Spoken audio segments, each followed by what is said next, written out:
বেগম খালেদা জিয়া দেশে ফেরার প্রসঙ্গটা নিয়ে শুরু করছিলেন। তার ফেরায় রাজনীতিতে কি পরিবর্তন হবে, বিএনপিতে কি পরিবর্তন হবে? আপনি আসলে বিএনপির একদম ভেতরের মানুষ, আবার বাহিরেরও মানুষ, বিএনপির শুভাকাঙ্ক্ষী আবার সমালোচকও। শেখ হাসিনা তার চূড়ান্ততম প্রতিহিংসা কাকে বলে, কি প্রকার, সেটা দেশমাতা খালেদার উপর দেখিয়েছেন। কারণ ডক্টর ইউনূস নির্বাচন দিতে বাধ্য না, উনি নির্বাচন দেওয়ার জন্য আসেনও নাই, এবং উনি নির্বাচন দিবেনও না, না দেওয়াটা কোনো অন্যায় হবে না। বিএনপি ক্ষমতায় আসলে প্রধানমন্ত্রী কে হবেন? দেশমাতা খালেদা জিয়া হবে, এবং উনি হওয়ার পরে উনি ক্ষমতা নিয়ে রাষ্ট্রপতি নির্বাচন হবে, রাষ্ট্রপতি নির্বাচন হয়ে উনি রাষ্ট্রপতি হয়ে যাবেন, তারেক রহমান সাহেব এসে প্রধানমন্ত্রী হয়ে যাবেন। এগুলোর মধ্যে তো কোনো বড় অঙ্ক করা কিছু নাই, এগুলো নিয়ে তো রকেট সায়েন্স না। প্রশ্নগুলো তো অবান্তর, এই প্রশ্নগুলো তো অবান্তর, অপ্রাসঙ্গিক, উদ্দেশ্য প্রণোদিত। না, রাজনীতিবিদ আমি বা যদি পাবলিক ফিগার, করি আমরা তো যে প্রশ্ন আপনি করবোই। সুন্দর হয়ে যদি প্রশ্ন করি, আপনি টেলিভিশনে আসছেন, আপনার স্বামী সন্তান স্ত্রী আছে, আপনি সুন্দর হয়ে সাজিয়ে আমার সামনে কেন আসেন? এই জবাবটা কি দিবেন? এটা ব্যক্তিগত আক্রমণ হয়ে গেল না? আপনি তারেক রহমান কি করে চলে, এই প্রশ্ন করার মতো আপনার অবদ্ধতা কোথায় পেলেন? আমি এটা শুধু তারেক অশালীন, রহমানের কথা বলি অপর্যাপ্ত নাই কিন্তু, বক্তব্য। মেজর আখতারুজ্জামান, আমি আমি তাই বলছি বলছি, আপনি রাজনীতিবিদরা তাই কিভাবে বলছেন চলেন। তারেক। আপনি ওই যে বারবার বহিষ্কৃত হয়েছেন, সবশেষ কেন বহিষ্কৃত হয়েছেন, যেটা একটা পার্মানেন্ট বহিষ্কার আমি হয়ে বলছি গেল? একটাই কথা বলছি, যে আপনি যে আন্দোলন করতেছেন না, আন্দোলন না করলে কালকে আপনাদেরকে মানুষ জুতা পেটা করবে। তো হয়েছে না জুতা পেটা? এখন খাইছেন না জুতা পেটা? এই আন্দোলনের নেতৃত্বে যদি বিএনপি থাকতো, তা আজকে পোলাপান এই দেখাতে পারতো এটা। মেজর আখতারুজ্জামান, আপনাকে স্বাগত জানাচ্ছি আমার আজকের পালস অফ পলিটিক্সের আয়োজনে। আপনার কাছে অনেকগুলো বিষয়ে কথা বলতে চাইবো, আপনার কাছে কথা বলতে চাইবো বর্তমান রাজনীতি প্রসঙ্গে, বিশেষ করে বিএনপির যে অবস্থান, বেগম জিয়া ফিরছেন সেই প্রসঙ্গটি আনতে চাইবো, কথা বলতে চাইবো অন্তর্বর্তী সরকার, মানবিক করিডোর, অনেকগুলো বিষয়। আমি শুরু করি যে 5ই আগস্টের পর 9 মাস হয়ে গেল। এই নতুন বাংলাদেশ কেমন আছে? এই নতুন বাংলাদেশে আপনি কেমন আছেন? আসসালামু আলাইকুম আপনাকে, আসসালামু আলাইকুম আপনার মাধ্যমে আপনার অগণিত দর্শক শ্রোতাদেরকে, বিশেষ করে আপনারা যারা বিদেশে আছেন তাদেরকে তো অবশ্যই অনেক অনেক শুভেচ্ছা। আসলে কথাটা কেমন হলো, ফিরছেন মানে কি? বাড়ি থেকে কেউ গেলে ফিরে আসা মানে কি? উনি তো গেছেন, উনি ফিরে আসার জন্য গেছেন। দেশমাতা খালেদা জিয়া ফিরে আসবেন চিকিৎসা করে, এটাই তো স্বাভাবিক। এটা তো কোনো নিউজ না, এটা তো নিউজ হতে পারে না। ফিরে আসবেন এবং কালকে আসবেন, আল্লাহর কাছে অশেষ শুক্রিয়া, আচ্ছা, অশেষ রহমত। এইটাই যদি আপনি এবং প্রসঙ্গটা প্রথমে তোলেন, তাহলে তিনি ফিরে আসবেন এটাই স্বাভাবিক, তারেক রহমান ফিরে আসবেন এটাও স্বাভাবিক হবার কথা ছিল, কিন্তু অনেক দিন হয়ে গেল, তিনিও তো ফিরছেন না। অতএব এইটা প্রসঙ্গটা নিউজ হতেই পারে, বেগম জিয়া ফিরছেন একদম হ্যাঁ, সুনির্দিষ্ট তারিখ বেগম ধরে। জিয়া ফিরছেন এইটা নিউজ আপনি করতে পারেন, আর তারেক রহমান ফিরছেন না এইটা বরং সব বড় নিউজ করতে পারেন। এখন প্রশ্ন হয়েছে, দেশমাতা খালেদা জিয়া বিদেশে গিয়েছিলেন অনেক অনেক কষ্টের বিনিময়ে, অনেক ঘাত প্রতিঘাত পার হয়ে, মৃত্যুর দ্বার প্রান্তে থেকে 2-3 বার তো প্রায় মারা যাচ্ছিলেনই। বিদেশ থেকে চিকিৎসক আনে, চিকিৎসা করা হয়েছে। শেখ হাসিনা তার চূড়ান্ততম প্রতিহিংসা কাকে বলে, কি প্রকার, সেটা দেশমাতা খালেদার উপর দেখিয়েছেন। আমি শেষ পর্যন্ত ওনার সঙ্গে দেখা করেছি, নিজের দলের অস্তিত্বকে বিকিয়ে দিয়েও দেখা করে অনুরোধ করেছিলাম। ওনার সঙ্গে কথা বলেছিলাম লাস্ট 13ই জুলাই। বলেছিলাম যে আপনার আর কত প্রতিশোধ নেবেন এবার, এখন দেখেন। কিন্তু উনি শুনলেন না, তো 1 মাসের মধ্যে এখন উনি শিকার হয়ে গেলেন প্রতিশোধের। এখন উনার উপরে কত প্রতিহিংসা যাবে আল্লাহ জানে, সেটা আল্লাহ বলতে পারবেন। তবে আমার মনে হয় দেশমাতা খালেদা জিয়ার প্রতি অত্যাচার করা হয়েছে, যে অবিচার করা হয়েছে, ওনাকে যে নির্মম কষ্ট দিয়েছে, সেটা সত্যি ভাষায় প্রকাশ করার মতো না, এবং এটা করা উচিত হয়নি। শেখ হাসিনার করা উচিত হয় নাই। উনি এই যে কাজটা করেছেন তার মাসুল ওনাকে দিতে হবে, এবং দিচ্ছেন এবং শুরু করেছেন। দেখেন, অপরাধ তো বেশি করা দরকার পড়ে না। মানুষ তো 1000 মার্ডার করলেও একবার ফাঁসি হবে, আর একটা মার্ডার করলেও একবার ফাঁসি হবে।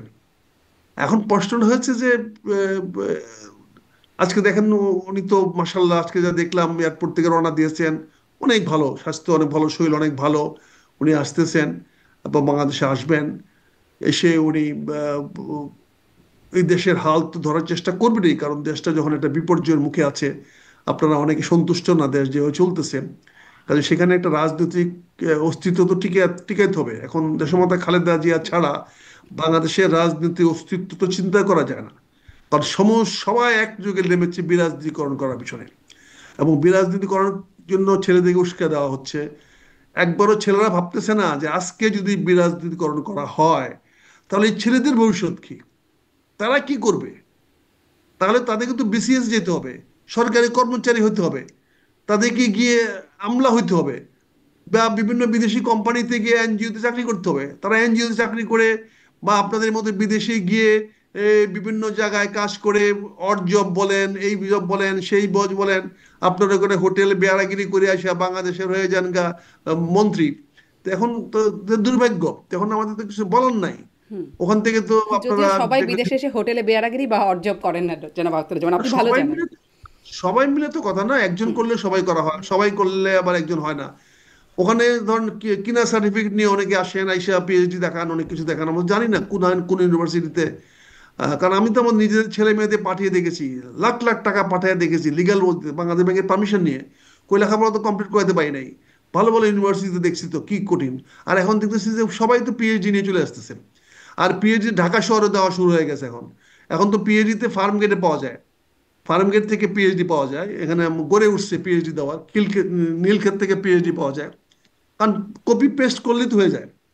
আর শিক্ষকরা তো এখন ওই খাতা দেখেন না, শের ধরে দেখেন। এখন দেখেন আঁকাঝুঁকা আছে কিনা খাতার মধ্যে, আঁকাঝুঁক ব্ল্যাঙ্ক না হলে হইলো, কালি ফরাইছে কিনা তাহলে নম্বর দিয়ে দিচ্ছে। এই তো শিক্ষা ব্যবস্থা। কাজে সেখানে যে অত্যাচার অনাচার অবিচারগুলো উনি চালিয়ে গেছেন, এখন এখানে তো তাদের বিচারটা কে করবে? এই ছেলেগুলা কি করে এই রাজনীতিতে আসবে? এই বিরাজনীতি করার চক্করে তারা পড়ে গেছে। এই ছেলেগুলো তো একবারে, বিরাজনীতিকরণের চক্করটা আসলে কে চালাচ্ছেন? এটা চালাচ্ছেন বর্তমান সরকার, যারা চালাচ্ছেন, যে ষড়যন্ত্রকারীরা সফল হয়েছেন তারা চালাচ্ছেন। তারাই তো 1 - 2 - 3 এগুলা ফর্মুলা নিয়ে আসছেন। এই বিরাজনীকরণ করার পিছনে এই ছেলেদেরকে উস্কে দেওয়া হয়েছিল। আজকে ছেলেগুলা ভবিষ্যৎ কি, তারা কি করবে? তারা কিভাবে রাজনীতিতে আসবে? তারা দেশ শাসনে কিভাবে আসবে? এই পরিবর্তনটা হতে হবে, আজ হোক কাল হোক, পরিবর্তন তো হবেই। আমার ডক্টর ইউনূস তো আর এই চিরঞ্জীব না, উনাকে তো আমরা দুদিন আগে ওর পরে হারাবই। উনি আজীবন থাকুক, আমাদের কোনো আপত্তি নাই, কিন্তু আজীবনও তো একটা সীমা আছে, এটারও তো একটা সীমারেখা আছে। তো কাজে তারপরে কি আসবে? তারপরে কি যে যে কেউ বসে পড়তে পারবে চেয়ারে? এত সহজ, এতই সোজা? জি, সবাই আজকে এই বিনা বাক্যটা ব্যাকরণে। স্পষ্ট হলাম যে বিরাজনীতিকরণের চেষ্টা করছে বর্তমান সরকারের মধ্য থেকে চেষ্টা করেন। আমরা বহুবার বিএনপির সিনিয়র নেতা মির্জা ফখরুল ইসলাম আলমগীরের মুখ থেকেও শুনেছি বিরাজনীতিকরণের চেষ্টা হচ্ছে, মাইনাস করার চেষ্টা হচ্ছে, ১১-এর কথা মনে পড়ে, এই প্রসঙ্গগুলো শুনেছি, এটি স্পষ্ট হচ্ছে। আপনি বলছিলেন খালেদা জিয়া বেগম, মানে বেগম খালেদা জিয়া দেশে ফেরার প্রসঙ্গটা নিয়ে শুরু করছিলেন। তার ফেরায় রাজনীতিতে কি পরিবর্তন হবে, বিএনপিতে কি পরিবর্তন হবে? আপনি আসলে বিএনপির একদম ভেতরের মানুষ, আবার বাহিরেরও মানুষ, বিএনপির শুভাকাঙ্ক্ষী আবার সমালোচকও। সেই অর্থে আপনার কাছ থেকে হয়তো একটা পরিষ্কার চিত্র পাবো। বিএনপির শুভাকাঙ্ক্ষী, কিন্তু বিএনপির ভিতরে মানুষ না। এখন তো বিএনপি না, আমি তো, আমার অস্তিত্বই নাই বিএনপিতে। দীর্ঘদিন বিএনপির বিএনপি ভেতরের মানুষ দেবো ছিলেন, না, আমি এমপি আছি, হয়েছেন। বাস ঠিক আছে। আমার মন মানসিকতার মধ্যে বিএনপির। দেশমাতা খালেদা জিয়া কালকে 10টা, 10:30, 11টার মধ্যে বাংলাদেশে পা দেওয়ার সঙ্গে সঙ্গে সারা বাংলাদেশের রাজনীতির পরিবর্তন হয়ে যাবে, একদম আমূল পরিবর্তন হয়ে যাবে, পুরা জিনিসটা রাজনীতিকরণ হয়ে যাবে। আর অরাজনৈতিক ব্যক্তিদের কালকে 10টা 11টার পর থেকে দেখবেন তাদের বক্তব্য আর আসবে না। উনি কালকে থেকেই সমস্ত মিডিয়াতে উনি থাকবেন মেজর ইস্যু সবার। আর আর কারো বক্তব্য কাল থেকে আসবে না। উনি দেখেন লন্ডন থেকে এয়ারপোর্টে উঠতেছেন, এই খবর কিন্তু বাংলাদেশের মানুষকে সন্ধ্যা থেকে দেখানো শুরু হয়ে গেছে। আজকে টেলিভিশনে কিন্তু স্ক্রিন কভার করে ফেলেছেন দেশমাতা খালেদা জিয়া। কালকে যখন নামবেন ঢাকা শহরে একটা মানে জনগণের ঢল নামবে, সারা রাস্তাঘাট বন্ধ হয়ে যাবে। ইতিমধ্যে আপনি দেখেন সকল প্রস্তুতি নেওয়া হয়েছে। তার মানে যে বিরাজনীতিকরণ করা যে প্রচেষ্টা শুরু হয়েছিল, আগামীকাল থেকে ইনশাল্লাহ এর পাল্টা জবাব দেওয়া শুরু হবে। এই দেশ থেকে রাজনীতিকরণকে বিরাজনীতিকরণ করা যাবে না। এটাই দেশমাতা খালেদা জিয়া কালকে বাংলাদেশের মাটিতে নামার সঙ্গে সঙ্গে এই দেশের মানুষের মধ্যে তৈরি হয়েছে। ওরা কিছু আমরা বলতে আমরা হবে না। দর্শকদের উনি ঘরে জানিয়ে দিই, গিয়ে আমরা বসে আসলে কথা থাকবেন, বলছি যখন, উনি তখন ঘরে কাজ গিয়ে নেই। বসে থাকলেও, আমি হ্যাঁ, আমি বলছি, উনি ঘরে গিয়ে বসে থাকলেও প্রতিটা লোককে এখন কথা বলতে হবে দেশমাতা খালেদা জিয়া কি বলছেন।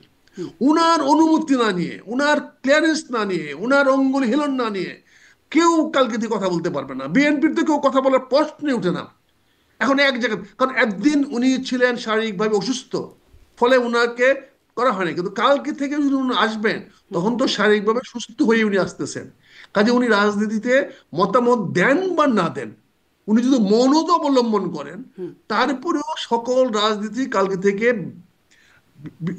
ইয়া হবে, চক্রায়িত হবে উনাকে ঘিরে, উনার মাধ্যমে। আচ্ছা। কাজে বিরাজনীকরণ করার চ্যালেঞ্জ কালকে থেকে শুরু হয়ে যাবে, আমি যেটা মনে করি, আমার ব্যক্তিগত মতামত। জি, আমরা যখন আসলে আমরা যখন প্রোগ্রামটা রেকর্ড করছি তখন ৫ই মে রাত রাত, আর যখন হয়তো প্রোগ্রামটা দর্শক দেখবেন ততক্ষণে হয়তো বেগম জিয়া খালেদা জিয়া দেশে ল্যান্ড করবেন। আপনি বলছেন যে তার অঙ্গুলি হিলন ছাড়া কিছু হবে না। তাহলে কি বিএনপির নেতৃত্ব এবার বেগম জিয়ার হাতে আসছে? মানে এই একটা বিষয় অনেক আলোচনা, তারেক রহমান নাকি বেগম জিয়া, কে আসলে বিএনপির নেতৃত্বে? এখন কি বিএনপির নেতৃত্ব এক জায়গায় যাবে, নাকি কি হবে আসলে নেতৃত্বের জায়গা? বিএনপির নেতৃত্ব এক জায়গায় ছিল। দেশমাতা খালেদা জিয়া অসুস্থ হয়ে যাওয়ার পরে উনি তারেক রহমানকে পূর্ণ দায়িত্ব দিয়ে দিয়েছিলেন, এবং তিনি চিকিৎসার জন্য ওনার ছেলের কাছে গিয়েছিলেন, এবং ছেলে সবকিছু বলে আসতেছে। এখন স্বাভাবিকভাবেই এটা অস্বাভাবিক দেখাবে যে দেশমাতা খালেদা জিয়া ঢাকা শহরে ভালো আছে, আর আমরা লন্ডনে ফোন করে ওনাকে জিজ্ঞাসা করছি খবর কি। এটা একটা অস্বাভাবিক থাকবে, দেখতেও বিতর্কিত হবে। এখানে দেশমাতা খালেদা জিয়াকে না হয় তাহলে কালকে এসে পদত্যাগ করতে হবে বা পদ ছেড়ে দিতে হবে, বা বলতে উনি তো এখন বলতে পারবেন না। কাজে এখন যেটা হয়েছে, এতদিন আমরা হয়তো তারেক রহমান সাহেবের মাধ্যমে আমরা পাইতাম, এখনো তাই পাবো, তারেক রহমান সাহেব দিবে। কিন্তু সেইটা ওনাকে আর এখন লন্ডন থেকে বলতে হবে না, উনি তখন বলবে দেশমাতা খালেদা জিয়ার নির্দেশে উনি বলছেন। কাজে এখানে জিনিসটা যেটা চলে আসবে, অর্থাৎ খালেদা জিয়া, দেশমাতা খালেদা জিয়া রাজনৈতিক প্রেক্ষাপটে সামনে চলে আসবেন। উনি উনি উনি এখন পুরো জিনিসটাকে ওনার নিয়ন্ত্রণে নিয়ে আসবেন।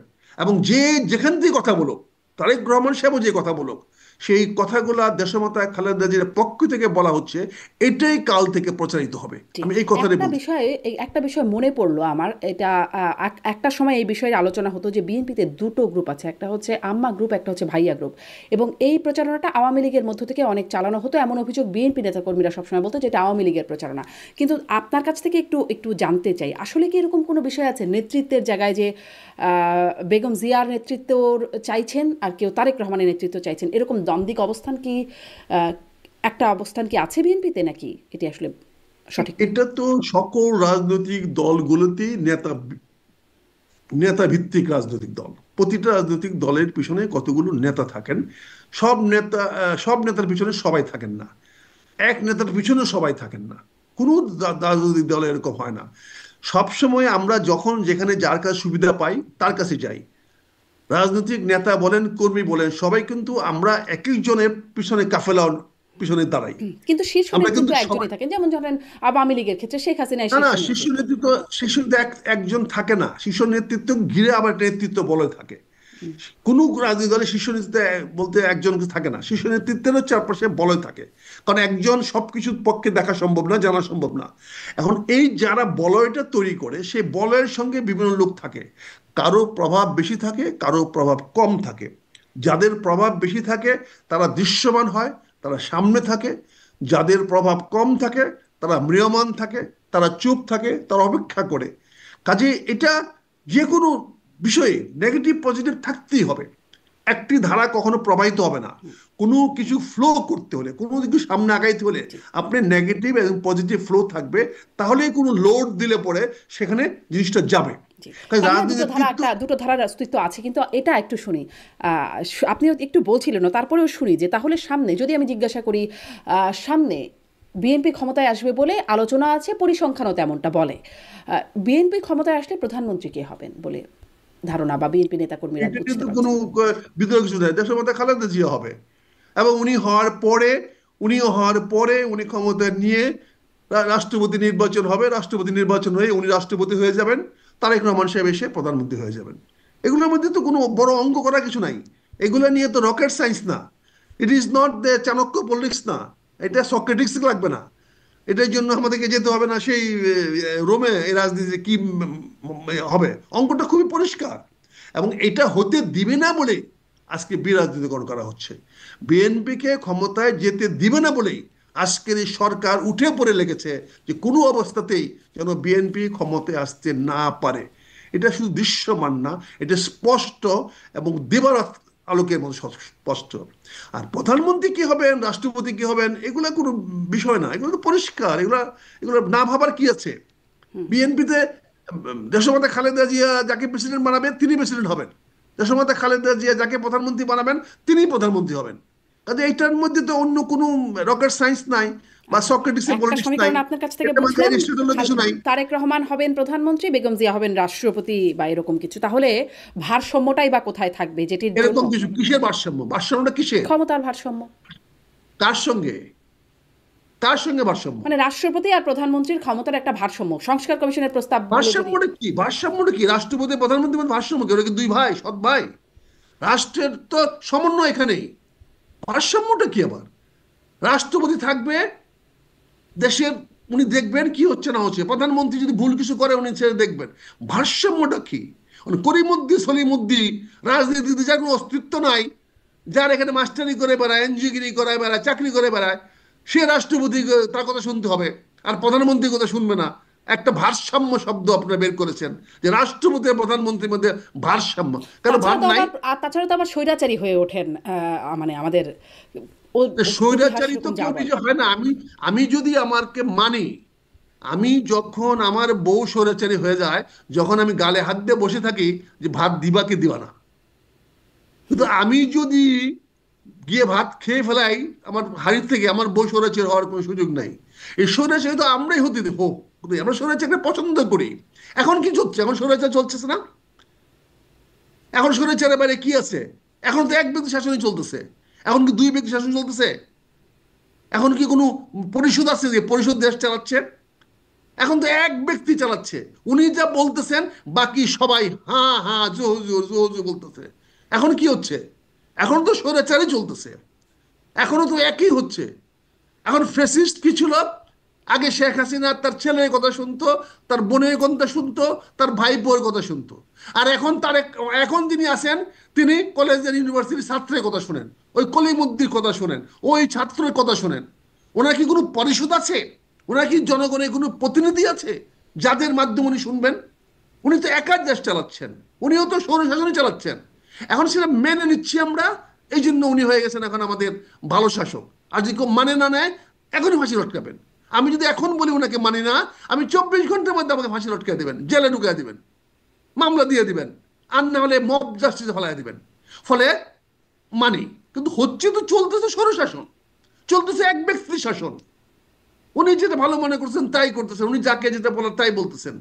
এখানে অন্য কারো শাসন তো নাই। আর বাকি সব লুটে পুটে খাচ্ছে, যে যেখান দিয়ে পারতেছে লুটে পুটে খাচ্ছে, যে যেখান দিয়ে পারতেছে, চাঁদাবাজি বলেন, দখলবাজি বলেন, অফিসের চাকরি বলেন, পোস্টিং বলেন, যে যেখান দিয়ে পারতেছে, জি, এই যে পত্রিকা যেখান বলেন। থেকে পাচ্ছে আপনি বলছেন মেজর আখতারুজ্জামান, এই যে যেখানের মধ্যে আবার বিএনপির নামটা বেশি করে আসছে, যে বিএনপি চাঁদাবাজি টেন্ডারবাজিতে নামটা একদম প্রথমে আসে, তারপরে আরো অনেকেরই কারণ নাম আসছে। আমি একটু শেষ করি কারণ প্রশ্নটা আমার কারণ এখানে। এখন কারণ এখন মিডিয়া মিডিয়া নতুন স্বৈরাচারের পক্ষ নিয়েছে।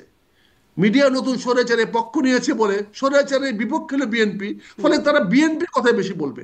আপনি দেখেন না মিডিয়াতে যারা বিএনপির, যদি আওয়ামী লীগের বদনাম যদি একটা বলে, বিএনপি বলে 10টা। এখন পর্যন্ত কোনো পত্র পত্রিকায় আওয়ামী লীগের নেতাদের কে কোথায় আছে, জেলা পর্যায়ে বলেন, থানা পর্যায়ে আছেন, কে কি করতেছে না করতেছে, ঢাকা পর্যায়ে আছেন, সরকারি কর্মকর্তা পর্যায়ে আছেন, আওয়ামী লীগের সাবেকরা কে কোথায় আছেন, এই নিয়ে কেউ কোনো রিপোর্টিং করে না, কোনো মিডিয়া লেখে না। কিন্তু বিএনপির কোন নেতা কোথায় গেল, কোন বাথরুমে গিয়া প্রস্রাব পায়খানা করলো, সেটাও তারা লেখার চেষ্টা করে, না, সেটাও আওয়ামী তুলে লীগের ধরার নেতারা চেষ্টা। কে কি করছেন, কে কি বিলাসী জীবনযাপন করছেন কোথায়, এরকম অনেক প্রতিবেদন হচ্ছে কিন্তু মেজর আখতারুজ্জামান। আপনি যদি খেয়াল করেন প্রথম আলোর কোনো একটা পত্রিকা। মেইন মিডিয়া দেখেন, মেইন মিডিয়া দেখেন, হ্যাঁ, প্রথম আলোর মেইন মিডিয়া রিপোর্ট দেখেন, বলছি যে বিলাসী জীবন মেইন আওয়ামী লীগ মিডিয়া নেতাদের, দেখেন, কে মেইন লন্ডনে আছেন, মিডিয়া কে দেখেন। আমেরিকায় আছেন, ভারতে আছেন, এই না না, খবরটা কে প্রচারিত আছে হয়েছে। লন্ডন আমরা গেছে, সবাই চলে গেছে, এমন সবাই চলে গেছে। কাজে এখানে তো উচিত, মিডিয়ার তো উচিত, সরকার কেন ব্যর্থ হচ্ছে বিএনপি চাঁদা তুলতে? আমি চাঁদাবাজি করতেছি, এটাকে রোধ করতে পারছে না কেন সরকার? সেটা সরকার জবাব দিবে। বিএনপি চাঁদাবাজি করতেছে, এই এইটার দোষ, চাঁদাবাজি বন্ধ করতে পারতেছে না সরকার, এটা সরকারের দোষ না? জি, নিশ্চয়ই সরকারের এটা দোষ। সরকার কেন সরকারের পারে না? আইন শৃঙ্খলা পরিস্থিতি সরকার নিয়ন্ত্রণে কেন নিতে পারছে পারে না না? সেই। কেন পারে না? জি। আইনমন্ত্রী বলতে পারেন জনগণ ইউনূস সরকারকে আরো 5 বছর জন্য চায়। উনি এত চাওয়ার খবর রাখেন, উনি এই খবরটা রাখেন না কে চাঁদাবাজি করতেছে? উনি কেন ধরেন না? উনি এখন পর্যন্ত কেন ধরেন না আমাদেরকে? আমি যদি অপরাধ করে আমাকে ধরবেন, কিন্তু সেটা পারতেছেন না। কেন এই ধরেন যে না আপনি একটু ব্যালেন্স বলেন তো, আপনার আপনার পর্যবেক্ষণ কি বলে কেন আসলে ধরেন না? না ধরার তো একটি মাত্র কারণ, ওনার এফিসিয়েন্ট না, দে আর ইনএফিসিয়েন্ট। ইনএফিসিয়েন্ট হয়ে গেছে তো আপনি সত্যিকার সঠিক কাজটা আশা করতে পারেন না। একজন ইনএফিসিয়েন্ট লোক জানে না তার কাজটা কি করা উচিত বা কি করা দরকার। সো ইনএফিসিয়েন্ট সরকার, একমাত্র একমাত্র এফিসিয়েন্ট হলো প্রধান উপদেষ্টা অধ্যাপক ইউনূস সাহেব। ইনি আসেন বলে এই দেশটা এখন টিকে আছে, উনি চালাচ্ছেন বলে দেশটা এখন চলতেছে। এই জন্য আমি মনে করি যে কোনো ফর্মে হোক, এই সারা পৃথিবীতেই কোনো না কোনো ফর্মে একজনই দেশ চালায়, এবং তাকে যে যেভাবে নাই বলেন। আজকে সারা আমেরিকা, সারা বিশ্ব এখন ট্রাম্প চালাচ্ছেন। ট্রাম্প যেটা বলে সেটাই হচ্ছে। এখন এটাকে যে নামেই বলেন, এই বিশ্ব গণতন্ত্রী বলেন না স্বৈরতন্ত্র বলেন, যেই তন্ত্রী বলেন, পৃথিবী বা দেশ সমাজ একজনই চালায়, ব্যক্তি চালায়। সেই ব্যক্তিকে ঘিরেই সমাজ রাষ্ট্র গড়ে ওঠে। জি, কিন্তু ওখানে কিন্তু সারা যেটি আমাদের জাতিসংঘের, আসলে সারা প্রচলিত ব্যবস্থা সারা বা আইনি সারা চেতনা বা জ্ঞান যা জাতিসংঘের বলে। মিটিং এ কি হলো, মিটিং এ কি বললো সেটা আলোচনার বিষয় না। ওই কি জানি, ওই মহাসচিব কি বললো, জাতিসংঘের মহাসচিব সাহেব কি বললেন, এটাই বিষয়। কাজে এখানে ব্যক্তি বিষয়, সমষ্টি কোনো বিষয় না। আসি একটু, আপনি বলছিলেন যে কেন তারেক রহমান ফিরছেন না সেটি খবর হতে পারে, একটু আপনারা পর্যবেক্ষণ জানি। তারেক রহমান যখন আওয়ামী লীগের সময় ছিল, বিএনপি নেতাদেরকে জিজ্ঞাসা যখন করতাম যে তারেক রহমান কেন ফিরছেন না, তারেক রহমান অসুস্থ হয়ে বিদেশে গেছেন, তিনি সুস্থ হলে দেশে ফিরবেন, এরকম একটা বক্তব্য ছিল। 5ই আগস্টের পরে শুনলাম মহাসচিব পর্যন্ত বলেছেন সমস্ত মামলা শেষ হলেই তিনি দেশে ফিরবেন। মামলা শেষ হলো, তারপরে প্রশ্ন করতাম তারেক রহমান কেন ফিরছেন না, তার মা আছেন সেখানে, মা আছেন, তাকে রেখে কিভাবে তারেক রহমান চলে আসবেন, সেটা সম্ভব না, ফলে তারেক রহমান ফিরছেন না। এখন তার মাও চলে আসছেন, এখন কেন তারেক রহমান ফিরছেন না, এই প্রশ্নটা করা হলে বলা হচ্ছে যে নিরাপত্তার সংকট আছে এখনো দেশে, সঠিক মনে করলেই তিনি দেশে ফিরে আসবেন। আপনার কি পর্যবেক্ষণ, আসলে কেন তারেক রহমান দেশে ফিরছেন না? আসলে নিরাপত্তার সংকট এখনো তারেক রহমানের জন্য দেশে? এই প্রশ্নটা তো আমাকে আগে করেন নাই, আপনি আমাকে তো কোনোদিন করেন নাই। আর আপনি যাদের প্রশ্নের উত্তরগুলো দিয়েছেন এগুলোর সঙ্গে আমি তো একমত না। আমি এগুলো বিএনপির কিন্তু কথা আমি বলছি, কখনো বিএনপির বেশিরভাগ নেতাই কে একই কি কথা বলেন। বলছে, কে কি বলছে এটা তো আমি একমত না। ওদের আচ্ছা, কারো বক্তব্য সঙ্গে তো আমি একমত জি না। আপনার মত। এরা যা খুশি যার খুশি মন মতো বক্তব্য দিছে, তার নিজের আখের গোছানোর জন্য, তার চিন্তা ভাবনা করার জন্য। সে বক্তব্য দেওয়ার মতো কেউ না, বা দেওয়ার তার কিছু নাই। আর আমি আমার ব্যক্তিগত মতামত দিতে পারি। আমি আমি তো আমার দলের অবস্থান পড়ি না। তারেক রহমান সাহেব কেন আসতেছেন আমি বলতে পারবো না। উনি না আসার কোনো কারণ একমাত্র উনি ছাড়া কেউ জানে না, এটা কেউ বলতে পারবে না। তো আমাকে যেহেতু প্রশ্ন করছেন, এখন আমি আমার ব্যক্তিগত মতামত দিতে পারি। এবং আমার ব্যক্তিগত মতামত খুবই স্পষ্ট। তারেক রহমান বাংলাদেশে আসলে ডক্টর ইউনূসকে পদত্যাগ করতে হবে, কারণ এই ক্ষমতার ভাগিদার একমাত্র তারেক রহমান। তারেক রহমান বাংলাদেশে মাটিতে পা দেওয়ার সঙ্গে সঙ্গে সকল সরকার অবৈধ হয়ে যাবে। তিনি বাংলাদেশের জনগণের স্বার্থে, এই সরকারের অস্তিত্বের স্বার্থে দেশে আসতেছেন না। কারণ তারেক রহমান এখানে এসে ওই রাজনীতির মাঠে ঘুরে বেড়াবেন না। উনি এই 15 বছর সংগ্রাম করে এই স্বৈরাচার শেখ হাসিনাকে বিতাড়িত করেছে। ওই অন্য কাউকে আইসা ওই ফুটবল খেলার মাঠ থেকে নিয়ে আইসা ওই গণভবনে বসায় দেওয়ার জন্য না, বঙ্গভবনে বসায় দেওয়ার জন্য না। কাজে তারেক রহমান আসবে, এবং আসবে তখনই যখন উনি মনে করবে যে দেশ এবং জাতির স্বার্থে ক্ষমতা ওনার নেওয়া উচিত। এবং সেই জন্য উনি বারবার বলছে নির্বাচন দেন, নির্বাচন দিলে যারা ক্ষমতায় আসবে তখন উনি চিন্তা করে দেখবেন যে তাদের সঙ্গে এসে মিলবেন। এবং সেখানে যদি আসার পথ তো খুব পরিষ্কার, আপনি বলছেন যে নির্বাচন দিলে বিএনপি জয়লাভ করবে, আপনারা বলেছেন। যদি আমরা মনে করি বিএনপি জয়লাভ করলেও কেউ করতে দিবে না, অতীতে জয়লাভ করেছে 2বার, জয়লাভ করতে দেয় নাই। আহ, অষ্টআশি সনের নির্বাচনে, 2008 সনের নির্বাচনেও বিএনপিকে জয়লাভ করতে দেওয়া হয় নাই, তখনও আমরা দেখেছি জয়লাভ করতে দেওয়া হয় নাই। এখনো আগামীতেও নির্বাচন হইলে সুষ্ঠু বলেন যে কুষ্ঠই বলেন, কোনো অবস্থাতেই বিএনপিকে জয়লাভ করতে দিবে না। জয়লাভ করতে না দিয়ে আবার তাহলে দেশে কে কেওয়া হবে? সৃষ্টি করবে তাহলে আবার। বিএনপি ছাড়া আছে কি জয়লাভ করার জন্য? না, দিবে না তো। তাহলে কে, আসলে মানে এই যে কাউকে না এই যে কাউকে তো এই যে দিতে হবে যদি দেওয়ারই এই প্রশ্ন যে এরা আসে। থাকবে, এই যে এরা থাকবে দেশে শান্তি শৃঙ্খলার রক্ষা করার স্বার্থে, জনগণের দেখছেন ঐক্যমত্য একটা দেখছেন না, ঐক্যমত্য ঘুরে বেড়াচ্ছে। তার যে মানে কি কারোর সঙ্গে নির্বাচনই দেবে একমত না, না। এটা এটা মনে হচ্ছে? সবচেয়ে কারণ মজার নির্বাচন জিনিস দিলে তো কোনো দেখেন, একটা দলকে আসতে দেখেন হবে। সবচেয়ে মজার জিনিস দেখেন, ঐক্যমত্য করেছেন একটা কমিটি, যারা কারোর সঙ্গে একমত না, ওনারা ঐক্যমত্য করতেছেন, ওনারা কারোর সঙ্গে একমত না, সবাই এসে বলতেছে আমি তোমার সঙ্গে একমত না, তারপর ওরা ঐক্যমত্য করতেছেন।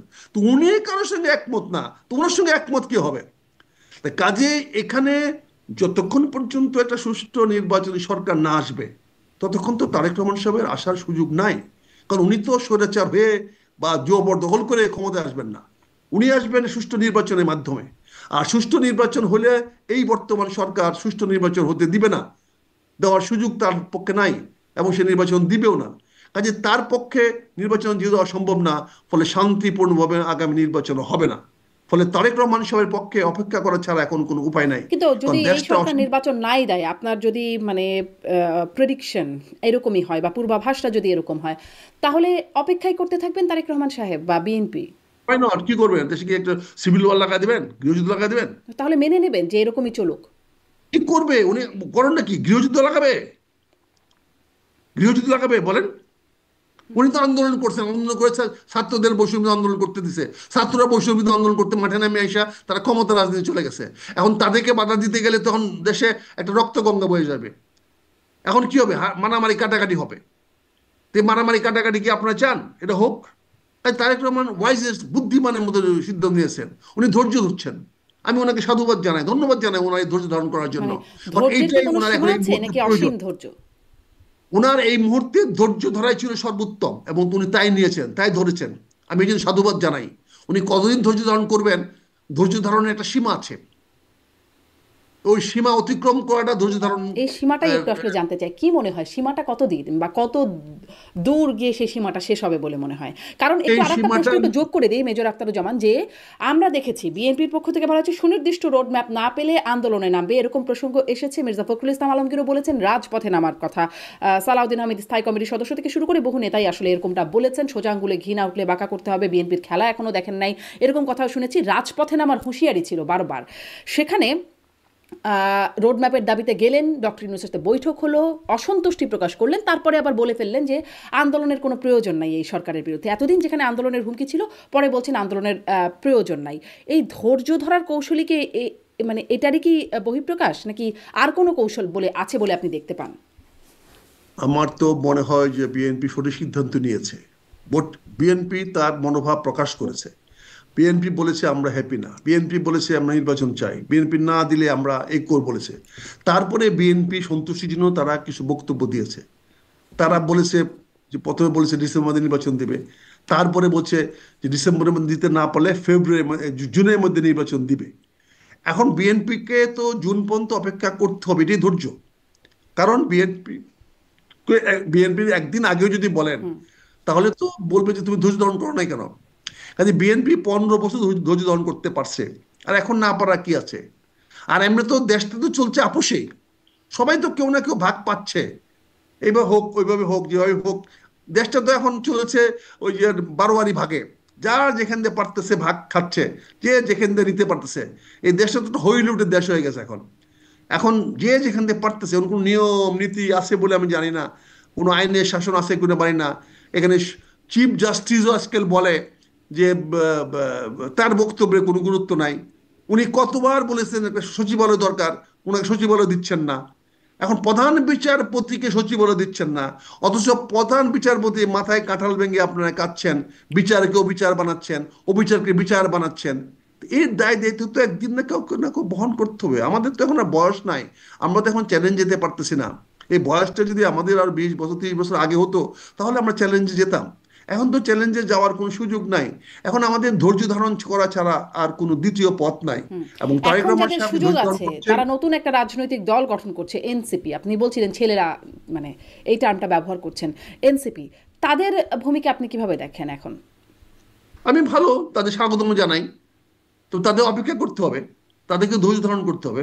তারা যদি এখনই চায় জনগণ তাদেরকে ভোট দেবে, তাহলে আশা করতে পারে, তারা আশা করতে পারে। আশা করাটা তো কোনো অন্যায় কিছু না, কিন্তু তাদেরকে ধৈর্য ধারণ করতে হবে। তাদের প্রয়োজন আছে, আমি তো বলছি না। কারণ আমার পরে যারা আসবে সে তো আমার সন্তানই আসবে, আমার বাবা তো আসবে না, আমার দাদা তো আসবে না।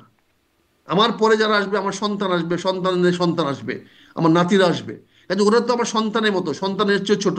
কাজে তাদের সুবাসিস আমি কামনা করি, তাদের সকল মঙ্গল আমি কামনা করি। তবে তাদেরকে ধৈর্য ধারণ করতে হবে, তাদের কথাবার্তায় বক্তব্যের মধ্যে আরো রাশ টানতে হবে, তাদের মধ্যে আরো প্রজ্ঞতা দেখাতে হবে, তাদের অপেক্ষা করতে হবে, শিখতে হবে, জানতে হবে। গন্ডগোলের মধ্যে এই গুলে মালে অনেক কিছু করে ফেলানো যায়, কিন্তু এই টিকবে না। জি, তাদেরকে আগামী দিনের জন্য প্রস্তুতি নিতে হবে, আগামী দিনের জন্য ধৈর্য ভালোভাবে। ধরতে হবে, প্রস্তুতি নিতে হবে। আমি এতটুকু সামারি করি। একটু আসি জামাতের ভূমিকা। তারা বলছেন প্রথমে বেগম জিয়ার সাথে দেখা করে, মানে লন্ডনে বেগম জিয়া তারেক রহমানের সাথে দেখা করে দেশে ফিরেই জামাতের আমির তখন মার্কিন প্রতিনিধির সাথে একটা বৈঠক ছিল। তারপরে তিনি বললেন রোজার আগে, মানে ফেব্রুয়ারির মাঝামাঝি সময়ের মধ্যেই নির্বাচন দিতে হবে, প্রথম রোজার আগেই। তারপর 2 দিনের মধ্যে তিনি বললেন দুটি শর্ত পূরণ হওয়ার আগে কোনো নির্বাচন নয়, দৃশ্যমান বিচার এবং মৌলিক সংস্কার। এবং তারপরে সম্প্রতি তিনি আবার বলেছেন যে যদি এই দুটি বিষয়ে জনমনে আস্থা তৈরি করতে না পারা যায় সংস্কার এবং বিচারের ক্ষেত্রে, সেক্ষেত্রে কোনোভাবে এপ্রিল পার হতে পারবে না নির্বাচন, এপ্রিলের বেশি যা কোনোভাবেই উচিত হবে না। তিনি এরকম একটা অবস্থান জানাচ্ছেন। আপনার কি মনে হয় জামাতের অবস্থান কি নির্বাচন নিয়ে? জামাতকে কি বলবো বলেন, যারা আল্লাহকে বিক্রি করে ফেলতে পারে, যারা বলতে পারে ভোট দিলে পাল্লায় খুশি হবেন আল্লাহ, সেখানে তাদের বক্তব্যে গুরুত্ব আমি কেমনে দেব? তবে হ্যাঁ, জামাতে অনেক শিক্ষিত লোক, অনেক মানে কি বলে অভিজ্ঞ লোকের সমাবেশ হয়েছে গত 20-30 বছরের রাজনৈতিক আন্দোলনে, বা এই 40 বছরে বাংলাদেশে একমাত্র পড়াশোনা লেখাপড়া সিরিয়াসলি করছে জামাতের লোকেরা। আর কেউ সিরিয়াসলি লেখাপড়া করে নাই, সবাই এই দৃষ্টি করে গেছেন। কারণ জামাতে একটা বিশাল একটা কর্মী বাহিনী গঠিত হয়ে গেছে, যেই কর্মী বাহিনী একটা প্রশাসন চালানোর জন্য অত্যন্ত অভিজ্ঞ এবং দক্ষ। তাদেরকে যে কোনো জায়গায় কাজে লাগালে, যে কোনো জায়গায় কাজ দিলে তারা অন্য যে কোনো লোকের চেয়ে দক্ষতার সঙ্গে কাজ করতে পারবে। সেই ক্ষমতা, সেই কার্যক্ষমতারা গত 40 বছরে বাংলাদেশের রাজনীতিতে, 50 বছর বাংলাদেশের রাজনীতিতে তারা অর্জন করেছে, এবং তারা একটি ভালো কর্মী বাহিনী গঠন করেছে। কিন্তু দুর্ভাগ্যবশত রাজনীতিতে ক্ষমতা যাওয়ার মতো আস্থা বিশ্বাস তাদের রাজনৈতিক নেতারা অর্জন করতে পারে নাই। রাজনীতিতে যারা মাঠে চলে আসতেছে তাদের প্রতি জনগণের আস্থা নাই, কারণ তারা যখন বলে ভোট দিলে পাল্লায় খুশি হবেন আল্লাহ, তখন জনগণের মনে প্রশ্ন জাগে যে আল্লাহকে খুশি পাল্লায় ভোট দিলে যদি হয়, তাহলে আর বাংলাদেশের সমস্যাগুলো তারা সমাধান করে না কেন? তাহলে বাংলাদেশের এইগুলো তাহলে আল্লাহকে ওরা খুশি করে, তা আমরা ভোট পাল্লায় দিলে পরে আল্লাহ খুশি হবে? তাহলে এই যে অবিশ্বাস সৃষ্টি করেছে এই রাজনৈতিক বক্তব্যটা দিয়ে, এবং তারা যেভাবে ইসলাম ধর্মকে বিকৃত করে মানুষের সামনে উপস্থাপন করে, তাতে মানুষ তাদেরকে রাজনৈতিকভাবে বিশ্বাস করার আস্থা রাখবে না। তবে আমি আবারও বলছি, তাদের বিশাল কর্মী বাহিনী আছে যারা ডেডিকেটেড ফর বাংলাদেশ, যারা শিক্ষিত। এবং আমরা দেশে বিদেশে আমেরিকাতে দেখেন, 3টা ছেলেকে দেখেন, if A point out 2 best, 2টি জামাতের। একটা বলবো না, 3টার মধ্যে যদি 2টা বেস্ট খুঁজেন, 2টা জামাতের। আমেরিকাতেও আপনি ওই নিউ ইয়র্কের ম্যানহাটনে গিয়েও যদি খুঁজেন, ওখানেও যদি খুঁজেন, দেখবেন ভালো ছেলেগুলা যারা লেখাপড়া করতেছে, ভালো ব্যবসা করতেছে, ইউনিভার্সিটিতে শিক্ষকতা করতেছে, গিয়ে দেখেন ওই জামাতের লোক, জামাতের ছেলেরা। এবং এখানে ঢাকার বারে যান, ঢাকার বিভিন্ন অফিসে যান, সচিবালয়ে যান, টিচারদের যান, দেখেন। আপনি কম্পিউটার শপে যান, আপনার এই ফার্ম গেটে কোচিং সেন্টারগুলো যান, যদি 3টা কোচিং সেন্টার চালায়, তো 2টাই জামাতের তাহলে তো লোকেরা চালায়। সমীকরণ তো তাহলে এভাবে মেলার কথা যে এত দক্ষ এবং যোগ্য পড়াশোনা জানা মানুষের হাতেই তো ক্ষমতা থাকা উচিত। কেমনে ক্ষমা থাকবে? জনগণের আস্থা, জনগণের আস্থা তো নাই। কারণ ওর তো ভাড়াটিয়া, ওদের টাকা ছাড়া তো কাজ করে না। এরা তো কাজ করে টাকার বিনিময়ে, কোচিং সেন্টার চালায় কিসের বিনিময়ে? আপনার কথাগুলো তো বোঝার চেষ্টা করেন না। দক্ষ কর্মী বলছি, আমি কি বলেছি?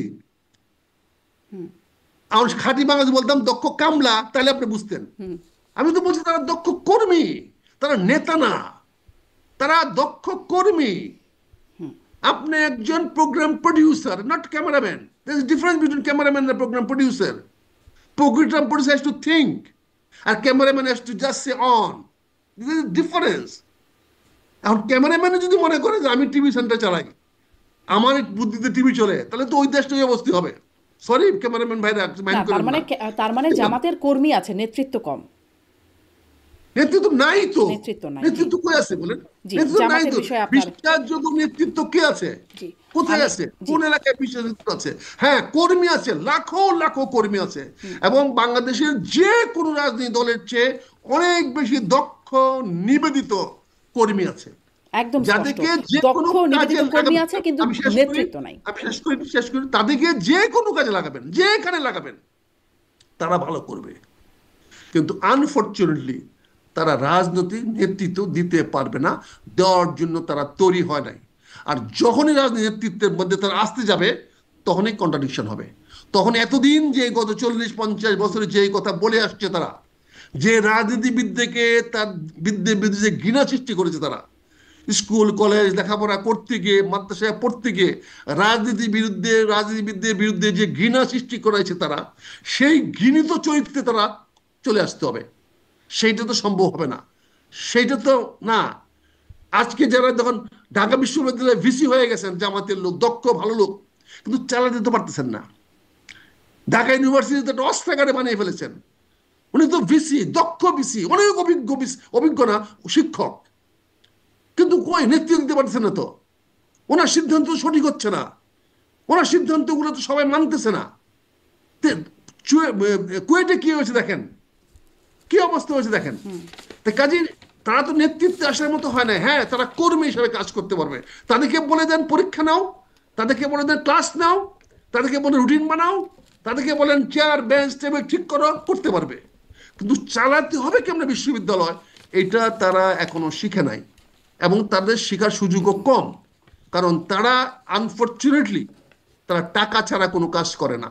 কারণ এরা এমন একটা লোক যে আজান দিলে পরেও তারা আজানের টাকা নিয়ে আজান দেয়। তারা মসজিদ ইমামতি করে টাকার বিনিময়ে, তারা টাকা ছাড়া কিছু করে না। আমার মা মারা যাওয়ার পরে, বাবা মারা যাওয়ার পরে যে দোয়া পড়াইতে হয়, সে দোয়াতেও টাকা দিতে হয়। আমার মার কবর জিয়ারত করাইতে গেলে, আমার বাবার কবর জিয়ারত করাতে গেলে, আপনার বাবার কবর জিয়ারত করাতে গেলে, যে মৌলভী সাহেবকে নিয়ে আসবেন দোয়া পড়াইতে, তাকেও টাকা দিতে হয়, তাকেও মুরগি ডাল দিয়ে রান্না করে খাওয়াইতে হয়। কাজে মানে এটা তাদেরকে তো তার যে কোনো পেশা, তাকে তো টাকা নিতেই হবে না?